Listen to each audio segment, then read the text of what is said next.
Hi everyone. So this video is to walk you guys through setting and point of view. Setting and point of view are two key concepts that really influence how a story not only is structured, but how the plot unfolds, how the characters interact, and it's a kind of a key element that you can't have missing from a strong narrative. So when we talk about setting, we're really looking at more than just when and where a story takes place. We're looking at how the setting of a story can inform the tone, the characters, the motivations, what happens, the plot, all of these things within the narrative. So at times, setting can even be part of the central conflict. So if you think about man versus nature as a conflict, if you think about, for example, Jack London's To Build a Fire, the main character is trying to survive and fighting for his life against the frozen wilderness. So he's trying to fight the snow and the cold and the water and the wolves and everything else that comes with the setting. So for example, the setting in Mordor in Middle-earth is a different tone.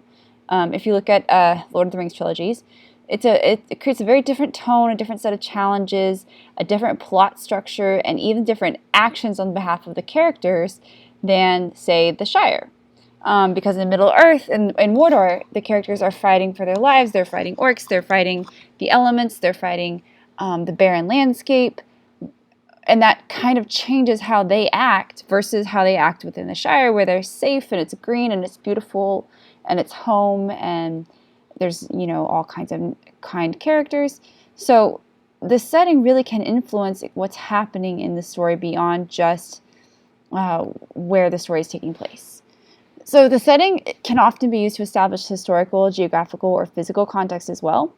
If you're looking at the historical context, the setting can establish things like the specific era, the particular movements that are happening during this time, so the philosophical, the economic, cultural, or other context. You can even talk about the major events surrounding the story. Geographical context, it can establish the location, it can establish the weather, the potential impediments because of that location, the cultural norms found within that geographical context. If you look at, for example, the Last of the Mohicans, you're looking at a specific culture, a specific era, specific interactions between two different groups of people. You're looking at the issues as far as settlement are concerned and westward expansion. You're also looking at how the setting is impacting the actions of the characters based on the weather and what's happening during this time. You can also have physical context. So it can establish mood or physical implications. It can talk about health or plot devices. If you're looking at, for example, any of Poe's stories, if you're looking at sort of the Gothic settings that he uses, they're often filled with sort of these creepy classic Gothic elements that we attribute to him. So they're, creepy castles and attics and caves and crypts with damp walls, and characters start coughing and they get ill, and all of that adds to the setting that he places his stories in. So for example, I've given you the French Revolution in Paris and Les Miserables. It establishes not only the geographic areas, we're looking at France and Paris specifically. We're looking at the culture and the language. We know this is French culture, French language, which is part of the story. We're looking at the socioeconomic status of the different characters, which is part of the plot and the central conflict driving the revolution with the storming of the Bastille. And then we have the political movements of the time. So we know this is the French Revolution. This is pitting the rich against the poor, the haves and the have-nots. All of that is part of the story, and we can get all of that from knowing that this is the French Revolution in Paris. So setting really can be very important. It can also be representative. So atmosphere or mood can be represented within setting. You can relate specific historical, artistic, or philosophical movements. It can be abstract or literal. So you can have a setting that is perhaps in a character's mind. You can have a setting that is metaphorical. You can have settings that represent particular issues of the specific era. So, for example, in The Wonderful Wizard of Oz, the original book, it represents the populist movement and the fight over the gold standard. So, the Yellow Brick Road represents the gold standard. Emerald City is supposed to be Washington, D.C., and the The palace is supposed to be the White House. Kansas represents sort of the wholesome and good middle Americans who are fighting against the rich elite. There's a lot of representation within setting. If you look at point of view, there are really 4 types of point of view. There's first, second, third person limited omniscient, and third person omniscient. There's one more also that I'm going to mention, but it's not usually used.